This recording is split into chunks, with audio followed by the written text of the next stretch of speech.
Well, we started in 2007, right before the little housing crisis that happened. We didn't know that was coming, but we were small and feisty, and we were able to grow a company through downward pressure in the economy, and we made it. It wasn't a family thing. My dad was a teacher, my mom was a travel agent, so I had a drafting teacher in high school that just got me interested in drawing floor plans and being a part of doing some computer-aided drafting, and enjoyed it enough that I got an internship during the summer for a developer. I decided, hey, I really like this, so decided I was going to go to college. Started in architecture, but then decided I wasn't quite as creative and artistic as I thought you might need to be in architecture, so I moved into construction and never looked back.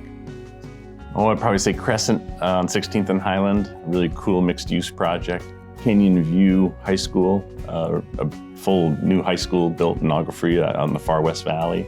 We've done a lot of church work and you name it, retail, Town and Country Retail Center, the mall down in Tucson Premium Outlets. That was a really cool, big project for us. It was the impetus behind us opening an office in Tucson was that project. But really the attitude and the interpersonal skills I think are really important.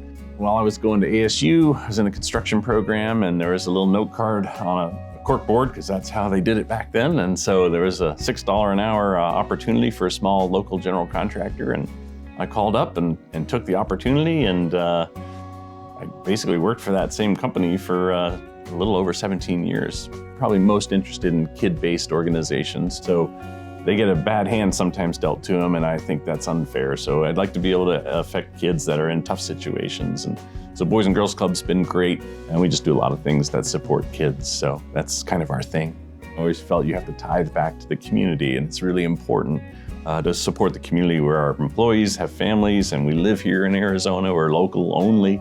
So we just feel that's incumbent upon us to tithe back and support the community. But in general, this is really a big deal to be recognized for this honor. So I really thank you for the volunteers of CFMA. That's how this organization operates. And I appreciate everyone's steward leadership being a part of that volunteerism and doing good things at CFMA. I try to spend as much time as I can with my wife, Ricky, and my two daughters, Riley and Sydney. They're 15 and 16-year-old girls. Just embracing that family time right now is really what I try to do with my time outside of work.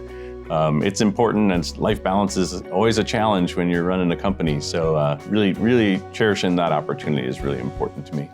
If you aren't sincere and passionate about what you believe in, they'll see through it. So own what's important to you. For me, it's client service and company's culture, making sure it's a happy place for our employees. So if you can hold on to what's important to you and lead from that platform continuously, I think you've got a really good chance of being super successful. This is a big, small town and a big, small state. And every day you're either increasing your reputation in a positive way or you're decreasing your reputation in a negative way.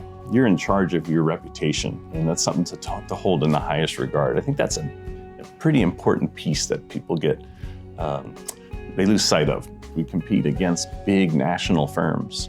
So I'd say anytime our little local firm was able to compete and win against a large national construction company, it was kind of like Super Bowl for us. And still to this day, it provides us a lot of motivation to grow our abilities to do what we do so we can compete on a regular basis with some of those big national companies that are really good companies. So that's probably the coolest win we get. It really fuels our fire.